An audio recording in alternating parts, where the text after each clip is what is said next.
जय हिंद साथियों, मैं जाबिर शेख और एक बार फिर आप लोगों के रूबरू। और आज हमारे बात करने का जो विषय है वो मीडिया और सोशल मीडिया पे जिस तरीके से कुछ दलाल किस्म के लोग ज़बानी जंग कर रहे हैं उसके ऊपर है।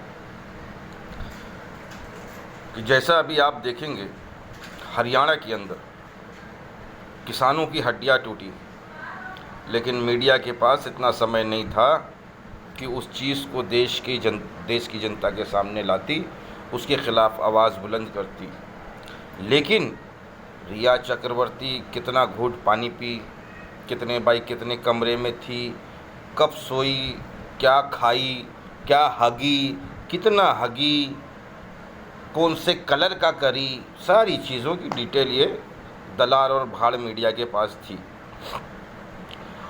और मैं ये पूछना चाहता हूँ मेरे देश की जनता से, शायद किसी को मेरी बातें बुरी भी लगे, लेकिन मुझे उसकी परवाह नहीं है क्योंकि सत्य कड़वा होता है।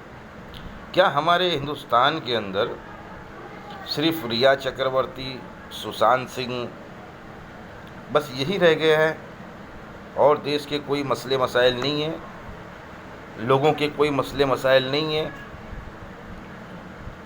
किसान आत्महत्या कर रहा है, उस पर कोई सरकार से सवाल नहीं पूछ रहा है।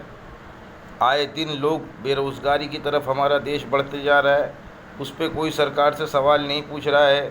देश की जीडीपी गिरते जा रही है, उस पर कोई सवाल नहीं पूछ रहा है। अब क्या कहा जा रहा है? Act of God. क्या है ये सब? हम कौन से युग में जी रहे हैं? हम अपने आप से ये सवाल करें कि हम 2020 में हैं कि सन 1330 के अंदर जी रहे हैं। हम कौन सी उसमें जी रहे हैं?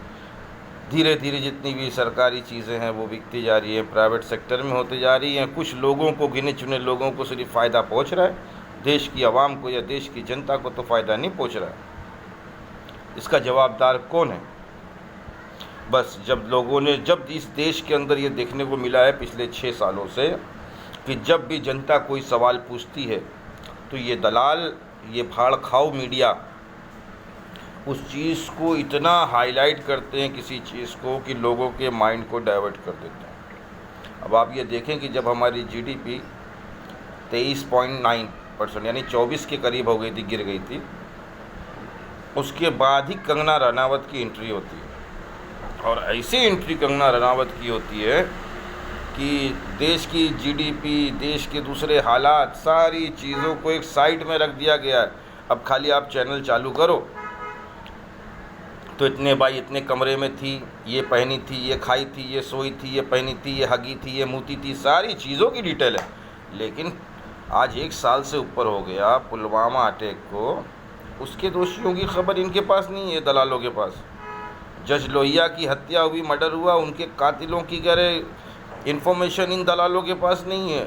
जर्नलिस्ट गौरी लंकेश की हत्या हुई, उनकी दलालों की इनके पास लिस्ट नहीं है। क्यों? खाली इसी की लिस्ट है तुम्हारे पास? अगर लिस्ट निकालनी थी तो वो भी तो निकालो, उनकी भी तो लिस्ट निकालो, उनको भी तो इंसाफ दिलाओ। तो मेरे दोस्तों, मेरे भाइयों, मैं फिर आपसे कहता हूँ कि जागें। ये हमको और आपको सिर्फ ऐसा गोल गोल गोल गोल गोल गोल घुमा के ख़त्म कर देंगे। आप देख लीजिए कि अभी कोरोना के नाम पे कई लाख करोड़ रुपए का घपला हुआ, लेकिन उस चीज़ को भी कंगना रनावत के मसले में दबा दिया गया। चीन कितना तो हमारे देश में घुस आया, उसको भी कंगना के मसले में दबा दिया गया। किसानों के ऊपर लाठीचार्ज होता है, उसको भी कंगना और सुशांत के मसले में दबा दिया गया। अरे कंगना कौन है? ये कंगना, हाँ, ये सिर्फ कठपुतली है कंगना, क्योंकि अब इनके पास कोई ब्रांड एम्बेसडर है नहीं, बीजेपी के पास, भारतीय जनता पार्टी के पास, तो इन्होंने कंगना रनावत को ले लिया एक ब्रांड एम्बेसडर के नाम पे। अगर इस तरीके से देखा जाए तो अगर ये रानी लक्ष्मीबाई इसको बोल रहे हैं जैसे कुछ अंधभक्त लोग, तो थू है उनकी ज़िंदगी पर कि रानी लक्ष्मीबाई जो थी तो इस देश की एक आन बान शान थी और रहेंगी।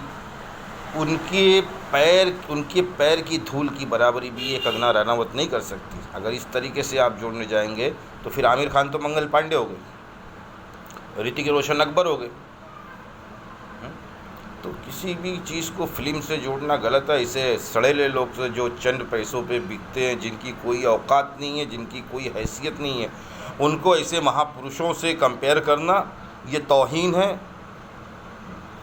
और कंगना रनावत तो खुद एक गर्दुल्ली है, वो क्या बात करेगी। दूसरा वो एक है जाहिल इंसान अर्नब गोस्वामी, शायद मेरे ख्याल से पागल हो गया है। चाहिए सरकार को, कोर्ट को चाहिए कि ऐसे लोगों के ऊपर प्रतिबंध लगाए जिस तरीके से वो भुगता है। मैं तो उसे कुत्ता भी नहीं कहूँगा, क्योंकि कुत्ता भी भुगता है तो अपने मालिक की वफ़ादारी के लिए भुगता है, लेकिन वो कुत्ते से भी गया गुजरा है नीच। तो उसके ऊपर कुछ प्रतिबंध लगाया जाए, और ख़ासकर महाराष्ट्र सरकार को चाहिए कि उसके चैनल को बैंड करे। जय हिंद साथियों।